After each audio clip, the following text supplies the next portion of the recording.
Hi everyone, welcome back to my YouTube channel. I know previously I said I'm going to talk about everything about the Netherlands, and that's what we're going to do today. But I got really sick right after I filmed the previous video, so I apologize, but I feel so much better right now. And yeah, and I'm super excited because this is my last reflection of living in the Netherlands, just completely. It'll be a bit of a time before I come back to the Netherlands. It might be sooner than later, but as of now, I will no longer be living in the Netherlands. First thing I want to start, that a little disclaimer for people who are just logging in and finding out about me. So I've been living in the Netherlands for almost 2 years on the wacth visa, which is a Dutch American friendly treaty visa. I'm going to spend another time talking about the whole wacth visa and just the reality of it. But yeah, like I officially finished the 2 years, which is you had 2 years and then you can renew it. But then I realized I didn't want to renew it. So yeah. So some things that I think a lot of people are going to ask is, why did I decide to leave the Netherlands? And I'm going to be completely honest and vulnerable, which I think all my previous reflections have been. So one of the first reasons that I decided to leave is exactly personal reasons. I really had a really hard time finding community, and I think it was hard because I lived in a city where a lot of people went to university, or if not, they just have like their own family, so it was really hard to build that. And then on top, my work was a digital job, so I really couldn't find people and find a community from like actual work. So because of that, I struggled a lot, which made me decide that I didn't want to stay there. Well, it's one of my many reasons. I did find like a community of family and friends, and I will still hold that dear to my heart. I still have memories of like coming over to their house to play some board games and everything, but even then I didn't really get to build such a deep connection that I had with certain people that I made in the US. So another thing I wanted to talk about is housing. Housing itself was really difficult to get. So for example, I had a really hard time buying a house. Like I lost bids on 3 houses, and for me, I had like a limit because I really couldn't get a mortgage. So everything I would pay was out of cash. So I just had to depend on how much I have and then look within my budget, and all that stuff. And if you know about the housing crisis in the Netherlands, people are like overbidding, like over 60,000 euros, even to actually up to 100,000 euros when I was looking at the market. And I just didn't think that makes sense, because I would still have to fix the house and then already spent that much money. And then in the Netherlands, if you win and then you don't have that money that you offered, or it won't be approved, you get penalized for that. So I just offered the amount of money that I knew that I have in case it went through. But then I kept losing. So then I said, okay, maybe this place is not worth it, and ultimately made me deciding to want to leave the Netherlands. Another thing is related to housing is renting. Renting became, our lease was coming up, and I didn't want to rent anymore because it's like a universal knowledge that landlords just don't give your money back, especially Dutch landlords. So I had to like pull teeth to get some money back, and then I just didn't. And then when we were competing, and so same thing is like, because of the housing crisis, and even renting is also hard. Like if you didn't see a place that you kind of liked, and you weren't like the first 10-20 people, you most likely won't even be offered a viewing to even place that you want to rent that place. And so I just didn't want to deal with that hassle, and a part of me kind of want to buy, because I want to have my own place. I want to decorate my own place. I just don't want to have the ability to just have to leave in 2 years, which a lot of rental places are doing. So where like the max amount of time you can stay there is either 6 months, 1 year, or 2 years, because after 2 years you would have to have permanent residency over there, meaning like they cannot kick you out, and a lot of places are not really doing that because they want to be able to increase the rent and not have someone live there forever, because that will be somewhat like could potentially a bigger problem in the long term for the landlord in case they want to sell the place. So because of that, housing was hard. I told myself if I were getting one of my offers then I will be willing to stay, but if I didn't, I should be open to maybe moving back into the US or moving anywhere my career takes me. I'll talk a little bit about job opportunities too, which is one of like the key reason why I decided to leave the Netherlands. But something else that I want to talk briefly is the weather. I'm not a fan of the weather, and everyone, like even Dutch people, will complain about the weather to you. And you'll notice it rained around like 80 to 90% of the time. Like I remember most of the time when I'm biking or walking to the gym, it's pouring rain. Like there was never a time where my bag did not have a raincoat in it. And nothing's wrong about rain, it's just rain, but the problem with that is it could lead to seasonal depression and wanting to stay in the house, and that unfortunately became the case. I ended up really rather stayed in the house, hang out with, you know, my partner rather than just going outside and meeting people. So if I could pick a place where I could live, I'd rather pick a place where I could to go out and do stuff and everything of that sort rather than staying in. But that's just a minor thing. Like I could live anywhere, you know. So yeah, but if I have the choice to choose, would I want to live there?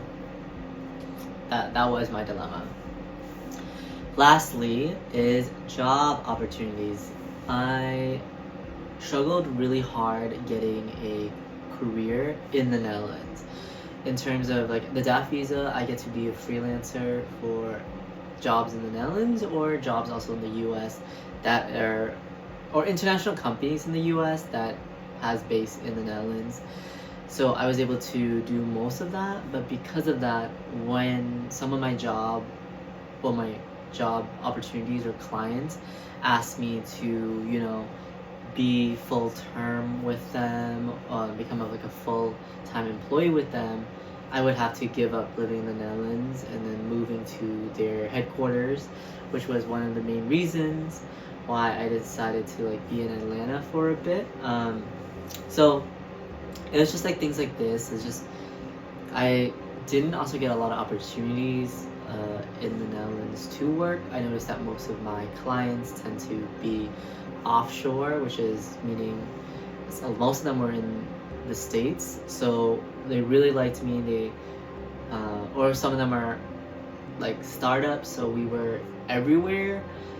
So and then they never end up choosing to be in like the European area. So that was one of the reasons. I remember applying to a couple of 9-to-5s, just like a simple life in the Netherlands, and they reject me because, you know, like I'm competing against a lot of the young Dutch people, so they rather just choose their own people rather than having to deal with visa issues, visa work. But not saying like they wouldn't, it's just like if they have someone with that skill, it makes sense for them. So yeah, so those are just like small reasons, well, big reasons on why I decided to leave the Netherlands. So I want to spend a little bit of time about the logistics of moving out.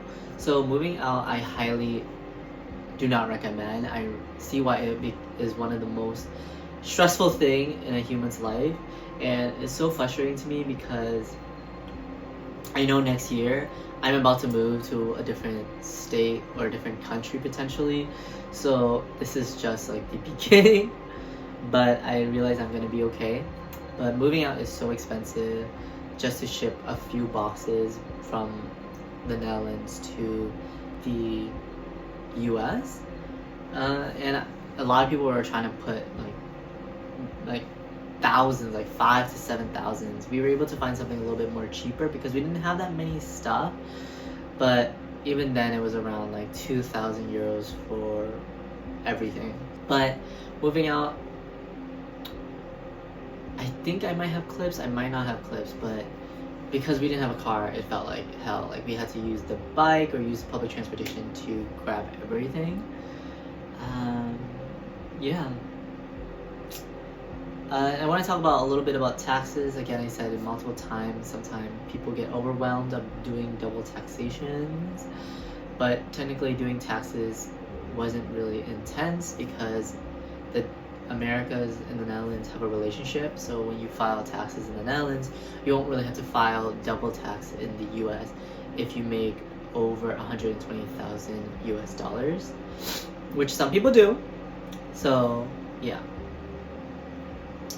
And a lot of people might ask me, do you feel like I failed? I think a couple of my friends said, do you think you failed because you're returning back to your country? When I see a lot of American expats thriving in the Netherlands, I think you can thrive if you low-key made a lot of money in the Netherlands, in the US already, and then you jump to the Netherlands and you see like the cost of living is so much lower, and then the lifestyle you can slowly adapt. But I think because I was really young, I felt like a failure in terms of like I didn't have wasn't able to build my own community.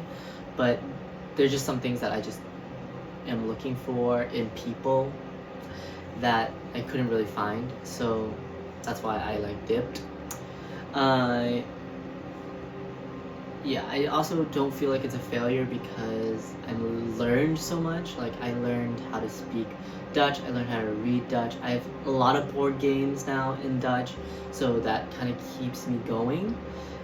The thing I'm gonna miss is being able to practice Dutch. Like right now, I'm only really practicing in my room on like language apps and stuff and everything, and watching shows and having Dutch subtitles.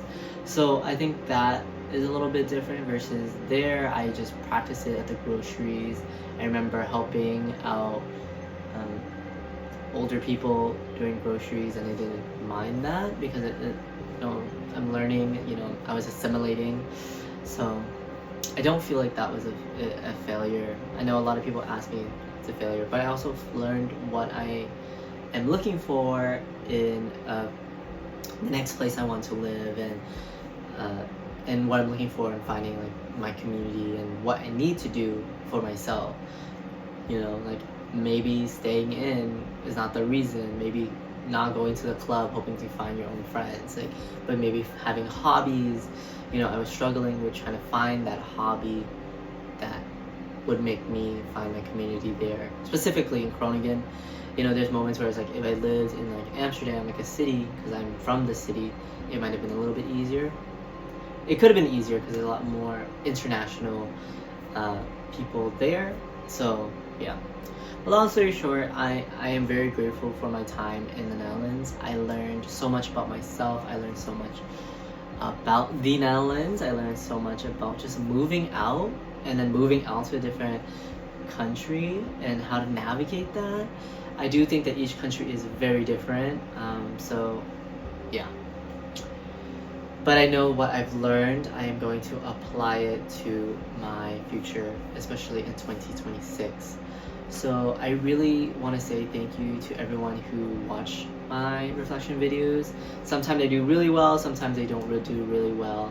But I'm just so grateful because I remember getting a lot of people commenting and a lot of people bouncing back and forth with each other, because I feel like everyone could relate to this feelings that I was going, especially when I started to feel lonely, and especially the disgusting weather in the Netherlands. So with that being said, thank you guys so much for just going with me to the Netherlands and just experiencing the Netherlands through my lens. And I know this is my last reflection of the Netherlands, but it will not be my last time in the Netherlands. I know there is a potential I'll be back in 2026 and 2027, and of course I will turn on the camera and show you guys. Alright, bye everyone. I will see you on like my next adventure. So yeah.